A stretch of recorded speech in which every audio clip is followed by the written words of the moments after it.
तो आज मैं आपको एक अनोखी रहस्यमय कहानी सुनाऊंगी। अगर आप चैनल पर नए हैं तो अभी सब्सक्राइब कर ले। यह मेरा दूसरा नया चैनल है ताकि और भी रहस्यमय कहानी सबसे पहले आप तक पहुंचे तथा कहानी पूरा देखें, क्योंकि अंत में एक अनोखा रहस्य छुपा है। धन्यवाद। तो सुनिए।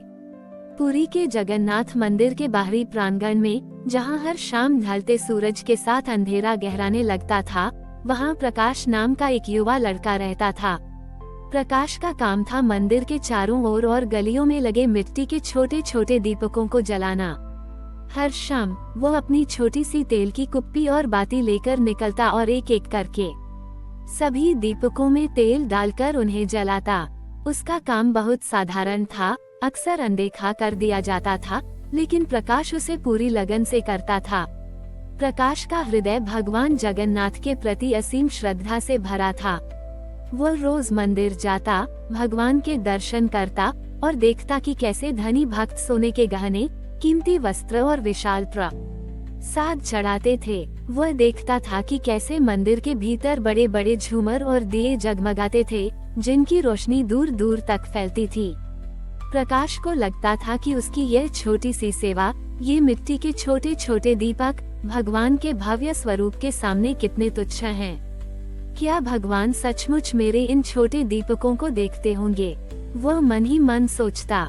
उसे लगता था कि उसकी सेवा इतनी छोटी है कि शायद भगवान उसे स्वीकार भी न करें। वह अक्सर अपने दीपकों को जलाते हुए सोचता, काश मैं भी कुछ ऐसा कर पाता जिससे भगवान प्रसन्न होते, कुछ ऐसा जो सचमुच उनकी सेवा के योग्य होता। उसके मन में हमेशा एक खालीपन रहता था, एक इच्छा कि वह भी भगवान के कर बड़ी ही आ सके, उनकी उपस्थिति को महसूस कर सके, ठीक वैसे ही जैसे भक्त मंदिर के भीतर महसूस करते थे। उसे लगता था कि भगवान को प्रसन्न करने के लिए भव्यता और बड़े चढ़ावों की जरूरत होती है। एक शाम जब प्रकाश अपने दीपकों को जला रहा था, तभी एक बहुत ही वृद्ध और ज्ञानी पुजारी, गुरुदेव, उसके पास से गुजरे। गुरुदेव न ए प्रकाश की उदासी को भांप लिया और उसके पास आकर रुक गए।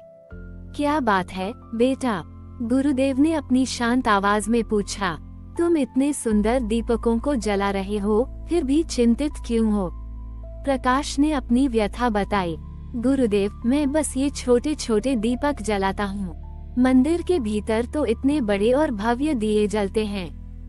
छोटे मुझे लगता है कि मेरी ये सेवा बहुत छोटी है और शायद भगवान इसे देखते भी नहीं होंगे।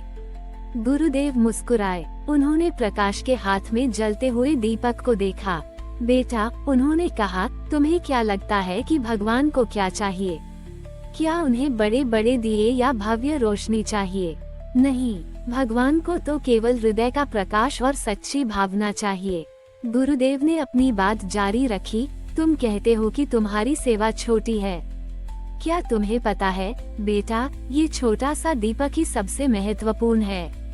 जब मंदिर के भीतर बड़े दिए जलते हैं, तो उनकी रोशनी मंदिर के अंदर तक ही सीमित रहती है, लेकिन तुम्हारे ये छोटे छोटे दीपक, ये तो बाहर की दुनिया को रोशन करते हैं। ये उन भक्तों को रास्ता दिखाते हैं जो अंधेरे में मंदिर की ओर आते हैं। ये उन लोगों को उम्मीद देते हैं जो निराश हैं। ये उन गलियों को रोशन करते हैं जहाँ कोई और रोशनी नहीं पहुँचती। सोचो, गुरुदेव ने कहा, भगवान को खोजने के लिए तुम्हें कहीं दूर जाने की जरूरत नहीं है। वे तो हर उस जगह है जहाँ प्रकाश है, जहाँ प्रेम है, जहाँ सेवा है। तुम्हारा ये दीपक बेटा, वह स्वयं भगवान का एक छोटा सा रूप है। जब तुम एक दीपक जलाते हो, तो तुम केवल तेल और बाती को नहीं जलाते, तुम उम्मीद और विश्वास को जलाते हो। तुम अंधेरे में रोशनी फैलाते हो, और यही भगवान की सबसे बड़ी सेवा है। गुरुदेव ने प्रकाश के कंधे पर हाथ रखा। याद रखना, भगवान जगन्नाथ भाव के भूखे हैं, दिखावे के नहीं। तुम अपने हर दीपक को जलाते हुए उसमें भगवान को देखना, हर लौ में उनकी मुस्कान देखना। तुम्हें अपने दीपकों में ही भगवान का सच दर्शन होगा। गुरुदेव की बातें सुनकर प्रकाश की आंखों में आंसू आ गए। ये आंसू दुख के नहीं, बल्कि संतोष और नई आशा के थे। उसे लगा जैसे उसके भीतर एक नया प्रकाश जग गया हो। उसे समझ आया कि भगवान को किसी बाहरी चीज की नहीं, बल्कि उसके सच्चे प्रेम और विश्वास की जरूरत थी, और उसके दीपक ही उसके लिए सबसे पवित्र स्थान थे। उस दिन से प्रकाश ने अपने काम को एक नई भावना से करना शुरू किया। वो अब केवल एक दीपक जलाने वाला नहीं था, बल्कि वह स्वयं को भगवान जगन्नाथ की सेवा में एक पवित्र माध्यम मानता था। वो हर दीपक को जलाते समय भगवान जगन्नाथ का नाम लेता। उसे लगा कि वह केवल रोशनी नहीं फैला रहा, बल्कि वह भगवान के प्रेम का एक माध्यम बन रहा है। उसने हर लौ में, हर चमक में, हर अंधेरी गली में भगवान की उपस्थिति महसूस करना शुरू कर दिया। उसे लगा कि उसके दीपक अब केवल मिट्टी और तेल के नहीं, बल्कि एक जीवित मंदिर थे जहां भगवान स्वयं निवास करते थे। उसके दीपकों में अब एक अनोखी चमक और पवित्रता आ गई थी। जो लोग उसके जलाए दीपकों से गुजरते, उन्हें एक अपूर्व शांति और आनंद महसूस होता था। प्रकाश के दीपकों में अब एक अनोखी आभा थी।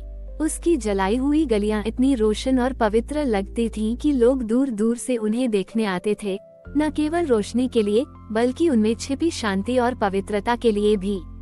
प्रकाश अब केवल एक दीपक जलाने वाला नहीं था, बल्कि वह प्रकाश वाला प्रकाश के नाम से जाना जाने लगा, जिसने सिखाया कि भगवान हर कण में निवास करते हैं।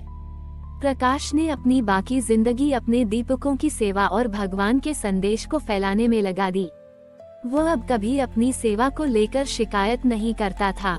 उसे पता था कि उसके दीपक ही उसके लिए सबसे पवित्र स्थान थे, जहां वो हर दिन भगवान का दर्शन करता था। उसने लोगों को सिखाया कि कैसे सच्चा दर्शन किसी बाहरी दिखावे में नहीं, बल्कि आंतरिक विश्वास और पवित्रता में होता है। उसने उन्हें बताया कि कैसे भगवान हर पल मौजूद हैं, चाहे कोई उन्हें देखे या न देखे, चाहे कोई उन्हें सुने या न सुने। उसकी शिक्षाओं ने कई लोगों के जीवन में बदलाव लाया। जो लोग पहले केवल बड़े मंदिरों या अनुष्ठानों में भगवान को खोजते थे, वे अब अपने आसपास की छोटी छोटी चीजों में, अपने घरों में और अपने रोजमर्रा के कामों में भगवान की उपस्थिति महसूस करने लगे। पुरी में एक नई भावना का संचार हुआ, संतोष, कृतज्ञता और अपने का आमा के प्रति सम्मान की भावना। सालों बीतते गए, प्रकाश बूढ़ा हो गया। उसके हाथ अब उतने फुर्तीले नहीं रहे थे, लेकिन उसकी आत्मा उतनी ही शांत और आनंदित थी। वो अब भी हर शाम अपने दीपकों को जलाता, हर लौ को भगवान का प्रसाद मानता। उसकी आंखों में अब कोई शिकायत नहीं थी, केवल असीम कृतज्ञता थी। एक शाम जब सूरज पुरी में डूब रहा था और मंदिर के आसपास अंधेरा गहरा रहा था, प्रकाश अपने दीपकों को जला रहा था। उसने अपने हाथों में एक छोटा सा दीपक लिया।